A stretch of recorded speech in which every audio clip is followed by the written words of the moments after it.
Hello everyone, Kayla here, and this is What the Kink, a natural hair channel where I share my personal hair journey and tips, tricks, and product reviews to help you with your own. We are in for another episode of, I thought I already had a video on this, but it turns out that I don't. And this episode is about breakage. Yes, something as basic as breakage. So of course, let's start off with what is breakage. If you're experiencing breakage with your hair, it's typically going to be little small pieces of hair that have broken off. So because it's broken off, it typically does not have the white bulb on either end of it. The white bulb is something that comes out of your scalp. And so if this hair is being broken off in the middle of the strand or even all the way up here, it's going to not have the white bulb. I wouldn't go too hardcore searching your hair strands for this white bulb because maybe it popped off and it actually isn't breakage. The thing that I would more so look into is if they're little small pieces of hair, because you're not shedding little tiny pieces of hair like that. That's probably more than likely breakage. So let's talk about some of the things that could be causing you to experience breakage. One is dryness. Okay, your hair could be dry, and one reason your hair could be dry is buildup. This was something that I had a problem with. I was using things that were heavier on my hair, but I was not properly cleansing my hair. So I had all this buildup. And then of course my hair never really got truly hydrated. And so it became dry and it broke off. So that could be one possible cause. And I do have a video, and I think it's called This Maybe Why Your Hair is Dry or something like that. I'll put it up in an eye because I think if this is your main issue, that video might be of interest to you. Another reason that you could be experiencing breakage is also something that I had a problem with, and that is using protein-laden products. Protein is something that when you need it, it's great, and when you don't need it, you get buildup of protein on your hair. You have too much protein on your hair, and so the hair can feel dry or brittle. So one thing that I did when I first started my hair journey, I wasn't even natural, is I got a regimen together and I was using all these products and I just wasn't seeing any progress. And I'm like, why is my hair not retaining any length? And someone asked me about the products I use, and so I told them about a leave-in. They were like, isn't that leave-in like protein based? And I didn't know how to read ingredients at this point in time. And so I then pulled out every single thing that I use, and everything had protein in it. There was nothing that was just straight moisture based in my regimen at all. So my hair was getting too much of a good thing from the protein. And so it was breaking off at the same rate that it was growing. So this could be an issue for you. Definitely learn how to identify proteins on ingredients list, and then see if everything that you use has it like me.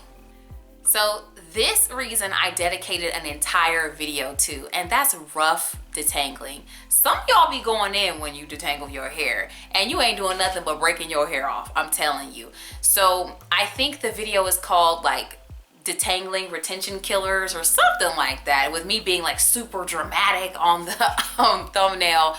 But literally it's all about people breaking their hair during detangling, because I think that learning how to properly detangle as a natural is extremely important, because most people are probably going to experience their breakage either while they're detangling or while they're styling their hair. These are two options. Even if you do the set it and forget it, you style your hair once a week and you leave it alone, you're still gonna have to manipulate your hair to detangle it and then to put it back into whatever hairstyle that you're gonna wear for the week. So definitely learning how to reduce detangling breakage is going to benefit probably a lot of people. And speaking of styling, we got edges abuse. Some folks' baby hairs are actually broken hairs. So please stop caking up the edges, brushing them roughly, trying to get them to lay down. Natural hair doesn't really want to lay with nice edges. I mean, you can have nice edges. Some folks got that nice edges hair. I don't. Like, I never smooth my edges. First of all, because I don't know what I'm doing. I know people who know how to do it and they got their hair be looking on point. My hair always looks a mess if I attempt to brush it. I just feel like the natural look just looks better on me. I just let it be, and then like my bonnet kind of smooths it, and so I just wake up and do this in the morning, or like take my nails and rake it across like this. It doesn't look good on me, and it can cause breakage, because the edge controls are really thick products, and you're literally pushing them into your edges, which can cause a lot of breakage. And still talking about styling, rough styling methods. I kind of spoke about it before, but if you are really, really rough when you are styling your hair, this is another opportunity for you to break. So if you're like brushing through your hair and it's dry, that can be causing breakage. If you are, even with you twisting or braiding your hair, if you're just roughly going through or combing out the sections really roughly, that could be causing breakage. So, and no matter what, even if you avoid a lot of other things I said earlier, you're gonna style your hair at some point. So let that point not be a point of breakage in your regimen. And this last one, some of y'all are out here confusing breakage for shedding. Breakage and shedding are completely different from each other. Breakage is something that people cause. You cause it to be the amount of breakage that you have. Now, I don't believe in hair being completely breakage free. You're gonna get a little bit of breakage because you're gonna have to manipulate your hair to style and to care for it and whatnot. But shedding is different. Shedding is not caused by you. Shedding is absolutely natural. You're going to shed a certain amount of hair just as a part of the hair's growth cycle.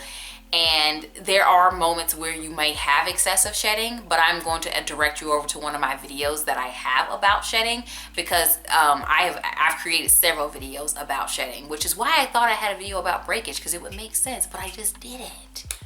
The main message here is that you just need to really, really be careful when you are taking care of your hair and being mindful the entire time. Pay attention, like, where are you having the most hair fall?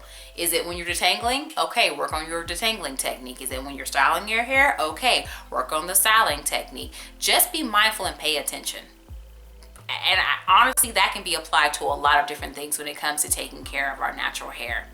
So this video is over, but of course, since I mentioned that shedding video, I'm going to link that bad boy over there. I'm gonna let YouTube recommend another video. Invite me to your subscriptions page by subscribing. I post videos every week, and I will talk to you in the next one.